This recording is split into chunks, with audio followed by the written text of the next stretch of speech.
चलिए हम लोग का सीखते हैं प्रतिस्थापन विधि कैसे सॉल्व करेंगे, ठीक है ना। देखना प्रतिस्थापन विधि सबसे सरल मेथड है, ठीक है ना। कैसे करें इसको देखना। दो समीकरण हमको दिए रहेंगे पेपर में, ठीक है ना। कभी कभी समीकरण ऐसे सीधे रहता है, कभी कभी क्या बराबर के अंदर संख्याएं रहती हैं, बनाना पड़ता है, ठीक है ना। समीकरण 1 और समीकरण 2 दिया है पेपर में, कैसे करना है समझना है। हल में जब करेंगे तो क्या लिखेंगे,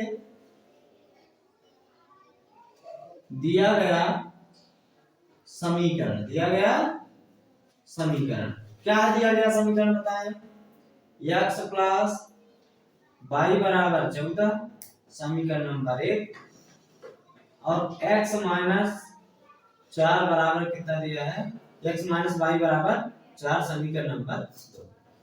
ध्यान रखना प्रतिस्थापन में कि समीकरण 1 से निकाले अथवा 2 से निकाले, x की वैल्यू या y की वैल्यू निकाल लें, और अगर 1 से निकालेंगे तो 2 में रखेंगे, अगर 2 से निकालेंगे तो 1 में रखेंगे, इतना करना होता है, ठीक है। तो हम कहां से चल रहे, समीकरण नंबर 1 से। कहां से, समीकरण 1 से। समीकरण 1 से क्या करेंगे समझना। क्या दिया है, x प्लस y बराबर 14।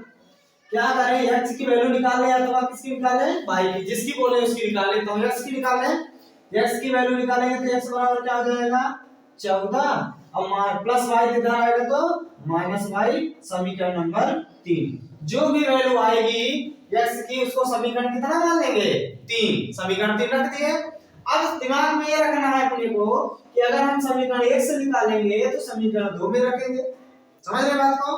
अगर समीकरण 1 से निकालेंगे तो समीकरण नंबर 2 में रखेंगे, अगर 2 से निकालेंगे तो समीकरण नंबर 1 में रखेंगे। तो हम निकाले कहां से हैं, समीकरण 1 से। समीकरण 1 से निकालेंगे तो कहां रखेंगे, समीकरण नंबर 2 में।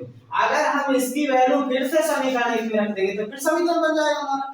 अरे बस हमें उसी तरह का समीकरण फिर से वापस आ जाएगा। तो वही चीज हम ना करके समीकरण 1 से निकालेंगे तो कहां रखेंगे 2 में। तो क्या लिखेंगे, x का मान, x का मान समीकरण 2 में रखने पर। देखते हैं, पहले समीकरण 2 लिख लें, है ना, जिससे गलती होने का चांस ना रहे। x माइनस y बराबर 4।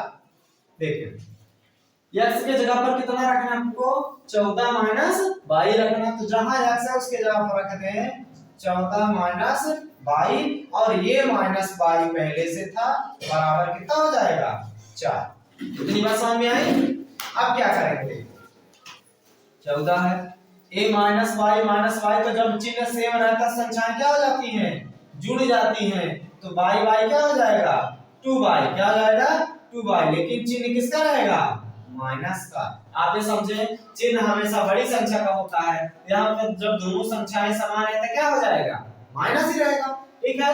बराबर क्या हो जाएगा 4, तो माइनस 2y बराबर हो जाएगा 4, प्लस 14 इधर आएगा तो माइनस 14, तो 14 में 4 गए तो माइनस 10, तो माइनस 2y बराबर 10। अरे बस में अब y की वैल्यू निकालना है, तो y बराबर निकालेंगे तो क्या हो जाएगा माइनस 10। अच्छा, माइनस से माइनस जो अपन यहां से काट दें, ठीक है ना।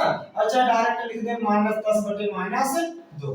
अरे बस में तो 2 पंचे 10 और माइनस से माइनस भी कट जाएगा, तो y बराबर कितना आएगा 5। y बराबर कितना आ जाएगा 5। इतनी बात समझ में आई नीता।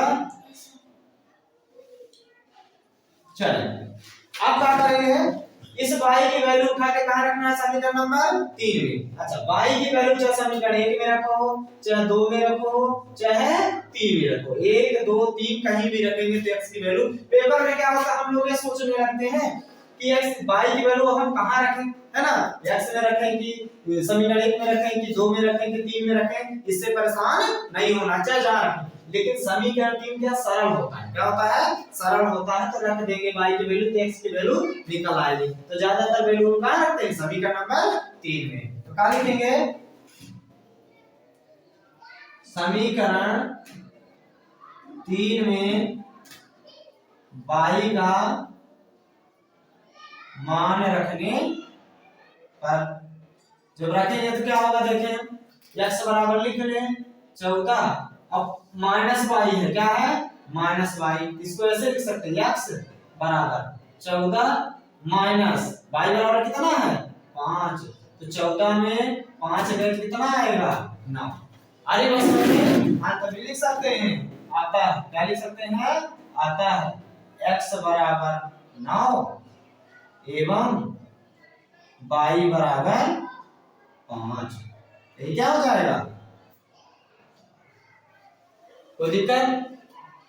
समीकरण प्रतिस्थापन विधि में क्या करना होता है, दिमाग में ये रखें अपने कि दो समीकरण हमको पहले से दिए रहेंगे, दो समीकरण पहले से दिए रहेंगे, तो लिख देंगे कि दिया गया समीकरण, हमारे पास दिया गया समीकरण क्या है, ये दो समीकरण दिए हैं। समीकरण दो दिए रहेंगे, समीकरण 1 से अथवा 2 से x की मान वैल्यू निकाले चाहे y की, तो अपने को सरल क्या करना है, सीधे से x की वैल्यू निकाले हैं, किसकी वैल्यू x की। तो अगर समीकरण 1 से निकालेंगे तो कहां रखेंगे, समीकरण नंबर 2 में, कहां समीकरण नंबर 2 में रखेंगे।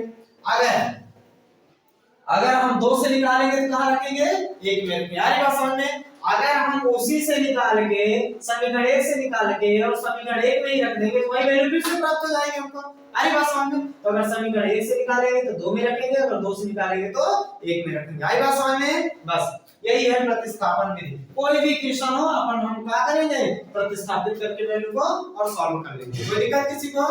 चल कर ले इसको।